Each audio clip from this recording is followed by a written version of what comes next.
ನಿಂತ ಇಲ್ಲ. ಸಂಭ್ರಮದ ಮನೆಗಳಲ್ಲಿ ಈಗ ನೀರವ ಮೌನ. ಎಂಥವರ ಮನಸ್ಸನ್ನು ಕೂಡ ಕಲಿಸುತ್ತೆ.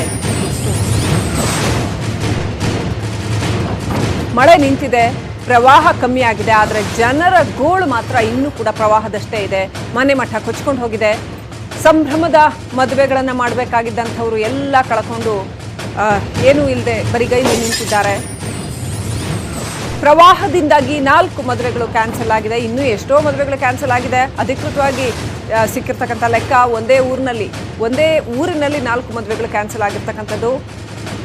ಮಡಿಕೇರಿ ತಾಲೂಕಿನ ಕಟ್ಟೆಮಾಡು ಅನ್ನೋ ಊರಿನಲ್ಲಿ ಕುಟುಂಬಗಳಲ್ಲಿ 4 ಮದುವೆ ಆಗೋದು ಬಾಕಿ ಇತ್ತು. ಅದೆಲ್ಲ ಏನು ನಿಗದಿಯಾಗಿದ್ದಂತಹ ಮದುವೆಗಳು ಕ್ಯಾನ್ಸಲ್ ಆಗಿದ್ದಾವೆ. 34 ಮನೆಗಳು ನೆಲಸಮ ಆಗಿದೆ. ಇಲ್ಲಿ ಮನೆಯಲ್ಲಿದ್ದಂತಹ ಚಿನ್ನಾಭರಣ, ಹಣ ಎಲ್ಲ ಕೂಡ ನೀರು ಪಾಲಾಗಿದೆ.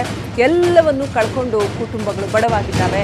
ಮದುವೆ ಇರಲಿ, ಈಗ ಮನೆ ಕಟ್ಟೋದು ಕಷ್ಟ, ಮನೆ ಇಲ್ಲದೆ ಮದುವೆ ಆಗೋದು ಕಷ್ಟ ಅಂತ ತಲೆ ಮೇಲೆ ಕೈ ಹೊತ್ತು ಕೂತಿದ್ದಾವೆ ಈ ಕುಟುಂಬಗಳು.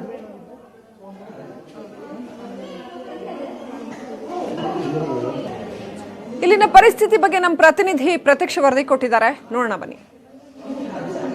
ಆ ಮರಗೋಡಿನ ಇಲ್ಲೊಂದು ಸಂಯುಕ್ತ ಪದವಿ ಪೂರ್ವ ಕಾಲೇಜಿನ ಕಟ್ಟಡದಲ್ಲಿ ನಾವಿದ್ದೇವೆ, ಸಭಾಂಗಣದಲ್ಲಿ. ಇಲ್ಲಿ ನಿರಾಶ್ರಿತ ಕೇಂದ್ರ ಇದೆ.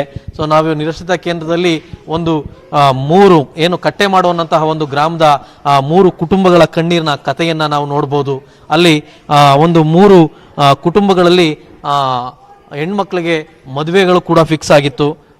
ಆ ವಿವಾಹ ಯಾವಾಗ ಪ್ರವಾಹ ಬಂದು ಉಕ್ಕಿ ಹರಿದೋಯ್ತೋ ಆಗ ಅವರ ಏನು ಮದುವೆಗೆ ಕೊಂಡಿದ್ದಂತಹ ಒಡವೆ ಆಗಿರ್ಬೋದು, ಬಟ್ಟೆ ಆಗಿರ್ಬೋದು, ಅವೆಲ್ಲವೂ ಕೂಡ ಸಂಪೂರ್ಣವಾಗಿ ನೀರಿನಲ್ಲಿ ಪ್ರವಾಹದಲ್ಲಿ ಕೊಚ್ಚೋಗಿದೆ.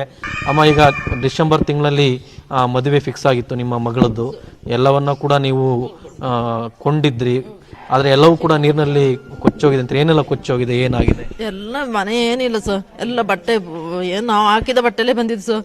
ಮತ್ತೆ ಈಗ ನೋಡ್ಬೇಕಾದ್ರೆ ಏನು ಎಲ್ಲ ಹಾಳಾಗಿದೆ ಸರ್. ಹಾಗೆ ಏನು ಮಾಡಬೇಕು ಅಂತ ನಮಗೆ ಬರೀ ಒಂದು ಗೌರ್ಮೆಂಟಿದ್ದು ಒಂದು ಮನೆ ಕಟ್ಟಿ ಕೊಟ್ಟಿದ್ರು ಸರ್. ಮತ್ತೆ ತೋಟ ಏನಿಲ್ಲ, ಕೆಲಸ ಮಾಡಿ ಬರೋದು. ಏನು ಮಾಡಬೇಕು ಅಂತ ಗೊತ್ತಾಗೋದಿಲ್ಲ ಸರ್. ಅಷ್ಟೇ. ಯಾವ ಧರ್ಮಸ್ಥಳ ಸಂಘದಲ್ಲಿ 2 ಲಕ್ಷ ಸಾಲ ಆಗಿದೆ ಸರ್. ಮತ್ತೆ ಇದು ಸ್ವಸಹಾಯದಲ್ಲೆಲ್ಲ ಸಾಲನೇ 1.5 ಲಕ್ಷ ಅದರಲ್ಲಿ ತಗೊಂಡಿದ್ದೀನಿ. ಮನೆ ಕಟ್ಟಲಿಕ್ಕೆ ಬೇಕಾಗಿ ಇನ್ನು ಮದುವೆಗೆ ಏನು ಮಾಡಬೇಕು ಅಂತ ಗೊತ್ತಾಗಿಲ್ಲ. ಅಷ್ಟೇ ಈ ಥರ ಆಯ್ತು. ಏನು ರೇವತಿ ಕೂಡ ನಮ್ಮೊಟ್ಟಿಗಿದ್ದಾರೆ, ಕೇಳೋಣ, ಅವ್ರನ್ನ ಮಾತಾಡ್ಸೋಣ. ನಿಮ್ಮ ಮದುವೆ ಕೂಡ ಫಿಕ್ಸ್ ಆಗಿತ್ತು ಡಿಸೆಂಬರ್ನಲ್ಲಿ. ಈಗ ನಿಮ್ಮ ಮನೆ ಎಲ್ಲವೂ ಕೂಡ ನೀರಿನಲ್ಲಿ ಸಂಪೂರ್ಣವಾಗಿ ಕೊಚ್ಚೋಗಿದೆ. ಏನು ಅನ್ನಿಸ್ತದೆ ನಿಮಗೆ? ಯಾವ ರೀತಿ ನೋವಿದೆ? ಏನು ಹೇಳಬೇಕು ಗೊತ್ತಿಲ್ಲ ಸರ್. ಈಗ ಮದುವೆ ಎಲ್ಲ ಫಿಕ್ಸ್ ಆಗಿ ಹೋಗಿದೆ. ಇನ್ನೇನು ಮಾಡಬೇಕು ಅಂತ ಗೊತ್ತಾಗ್ತಿಲ್ಲ. ಎಲ್ಲ ಬಟ್ಟೆ ಹಾಕಿದ ಬಟ್ಟೆಯಲ್ಲಿ ಬಂದ್ವಿ ಸರ್. ಮತ್ತೊಬ್ಬರಿದ್ದಾರೆ, ಅವರ ಮಗ ಲತೇಶ್ ಅವರ ಮಗನ ಮದುವೆ ಕೂಡ ಫಿಕ್ಸ್ ಆಗಿತ್ತು. ಅವರ ತಾಯಿ ನಮ್ಮೊಟ್ಟಿಗಿದ್ದಾರೆ. ಈಗ ನಿಮ್ಮ ಮಗನ ಮದುವೆ ಕೂಡ ಫಿಕ್ಸ್ ಆಗಿತ್ತು. ಈಗ ನಿಮ್ಮ ಮನೆ ಕೂಡ ಈ ಮಳೆಯಲ್ಲಿ ಸಂಪೂರ್ಣವಾಗಿ ಎಲ್ಲವೂ ಕೂಡ ಕೊಚ್ಚಿ ಹೋಗಿದೆ. ಈಗ ನಿಮ್ಮ ಸ್ಥಿತಿ ಏನು? ಯಾವಾಗ ಮದುವೆ ಫಿಕ್ಸ್ ಆಗಿತ್ತು? ನವೆಂಬರ್ 21, 22ಕ್ಕೆ ಫಿಕ್ಸ್ ಆಗಿದೆ. ಎಲ್ಲ ಅಡ್ವಾನ್ಸ್ ಎಲ್ಲ ಮಾಡಿದ್ವಿ. ಏನಿಲ್ಲ, ಹಣ ಎಲ್ಲ ಸಾಲದಲ್ಲಿ ಹೋಯ್ತು.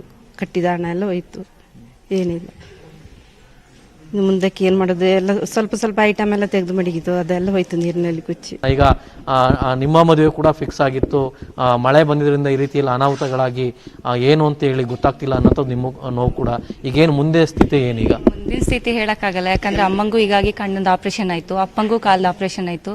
ಓದಿದ್ದೀವಿ, ಅದ್ರ ಕೆಲಸ ಏನಿಲ್ಲ ಕೈಯಲ್ಲಿ. ಏನ್ ಮಾಡೋದು ಗೊತ್ತಾಗ್ತಾ ಇಲ್ಲ. ನಂದು ಸರ್ಟಿಫಿಕೇಟ್ ಎಲ್ಲ ಹೋಗಿದೆ ನೀರಲ್ಲಿ. ಸರ್ಟಿಫಿಕೇಟ್ ಯಾವುದಿಲ್ಲ, ಕೆಲವೊಂದು ಸಿಕ್ಕಿದೆ, ಕೆಲವೊಂದು ಇಲ್ಲ. ಆ ಥರ ಆಗೋಗಿದೆ. ಏನು ಮಾಡೋದಂತ ಗೊತ್ತಾಗಲ್ಲ.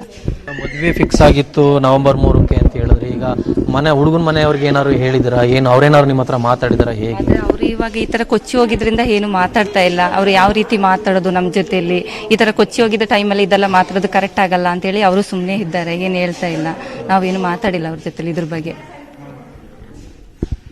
ಇದು ನಾವು ಈಗ ಎಲ್ಲವನ್ನ ಕೂಡ ಕಳ್ಕೊಂಡು ನಿರಾಶ್ರಿತ ಶಿಬಿರಕ್ಕೆ ಬಂದು ಸದ್ಯಕ್ಕೆ ನಮ್ಮ ಜೀವ ಉಳಿತಲ್ಲ ಅನ್ನಂತಹ ನೋವಿನಲ್ಲಿ, ಆತಂಕದಲ್ಲಿ ಬದುಕ್ತಾ ಇದ್ರೆ ಯಾವ ರೀತಿ ತಮ್ಮ ಬದುಕನ್ನ ಹೊಸದಾಗಿ ಕಟ್ಕೊಳ್ತಾರೆ ಅನ್ನೋದನ್ನ ನಾವು ಇನ್ನಷ್ಟೇ ಕಾದ್ ನೋಡ್ಬೇಕಾಗಿದೆ.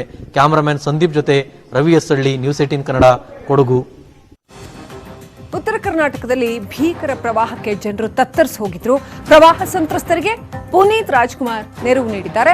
ಸಿಎಂ ಪರಿಹಾರ ನಿಧಿಗೆ ಪುನೀತ್ ರಾಜ್ಕುಮಾರ್ 5 ಲಕ್ಷ ರೂಪಾಯಿ ದೇಣಿಗೆ ಕೊಟ್ಟಿದ್ದಾರೆ. ಬೆಂಗಳೂರಿನ ಡಾಲರ್ಸ್ ಕಾಲೋನಿಯ ಧವಳಗಿರಿ ನಿವಾಸದಲ್ಲಿ ಸಿಎಂ ಅವ್ರನ್ನ ಭೇಟಿಯಾಗಿ ಪುನೀತ್ ರಾಜ್ಕುಮಾರ್ ಚೆಕ್ ನೀಡಿದ್ರು. ಸ್ವಲ್ಪ ಸೈಡ್ ಸರ್. ಒಂದೆರಡು ಸಲ ಸೋಷಿಯಲ್ ಮೀಡಿಯಲ್ಲಿ ಬಂದು ಹೇಳಿದ ಮೇಲೂ ಕೂಡ ಎಲ್ಲ ಕಡೆನೂ ಅಭಿಮಾನಿಗಳು ಮತ್ತು ಜನರು ಸಾಕಷ್ಟು ಕೆಲಸಗಳು ಮಾಡಿದ್ದಾರೆ, ತುಂಬ ಸಂತೋಷ ಆಗುತ್ತೆ.